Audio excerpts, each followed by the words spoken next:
Hi there. So we're going to look a little bit into some specifics of mammals here, talking about mammal reproduction.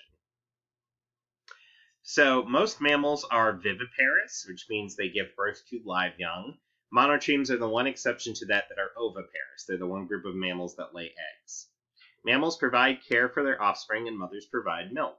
Again, that's just to help. Milk is so nutrient rich that it helps the offspring to grow and develop really quickly.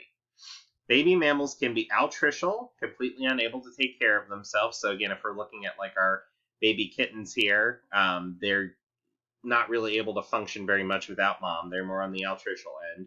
Or precocial, partially able to take care of themselves at birth. So again, if we think of more along the lines of prey animals, especially, like when we think of cattle, the baby calves are pretty able to function right out the gate. It doesn't take long before they're on all 4 feet and they already have their eyes open.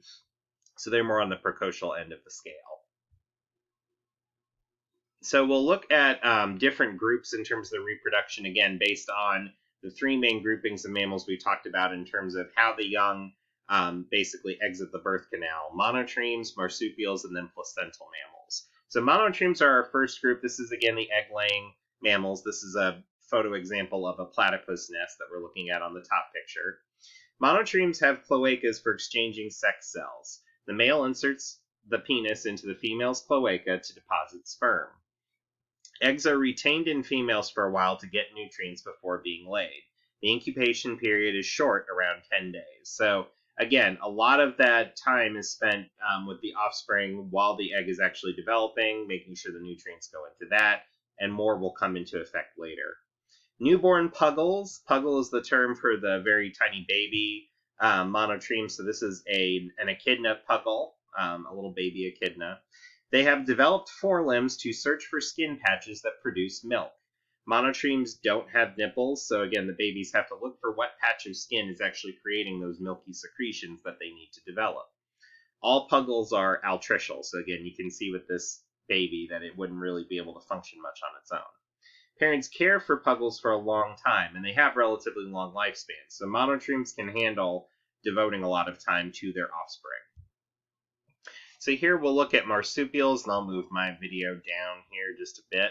So marsupial females have two lateral vaginas that lead to separate uteri. Again, when we're looking at this diagram here that's looking at the internal structure, there are two vaginal canals, basically, and they lead to two separate uteruses. It's different than a lot of other mammals by comparison. Marsupial males have bifurcated penises. Again, bifurcated means that it's splitting into two different directions. So again, that split is designed to match up with the two lateral vaginas that the females have.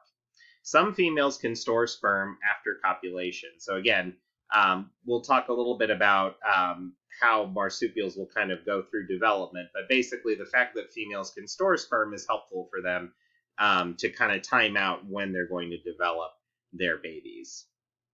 After a short gestation, about 4 weeks or so, depending on the species, newborn joeys, so again, joey is the term for all marsupial babies, it's not just kangaroos, they exit the median vagina. This is a third canal. We already had the two lateral vaginas, this is a median vagina, third canal.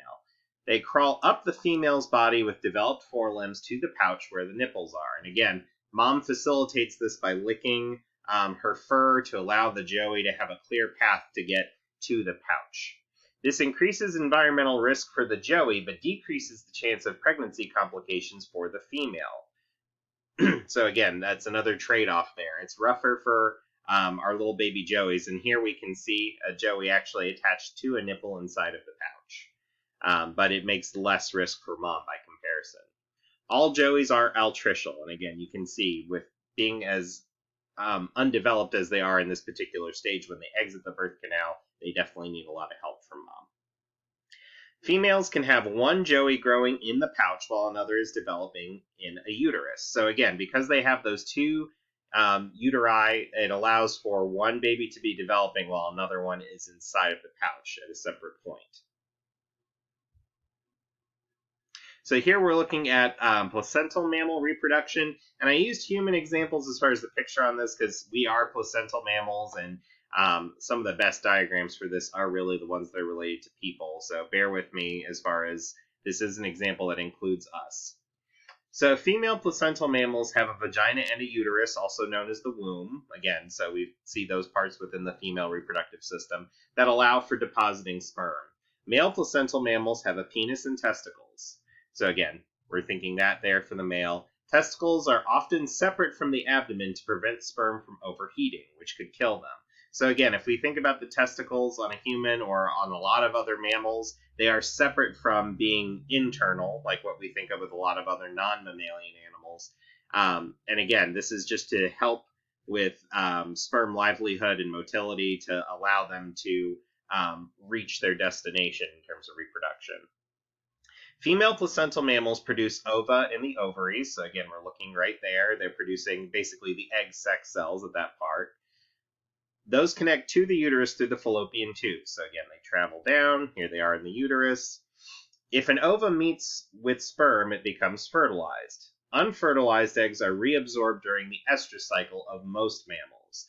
There's actually a big exception when we start talking about humans and other great apes, where they are released through menstruation.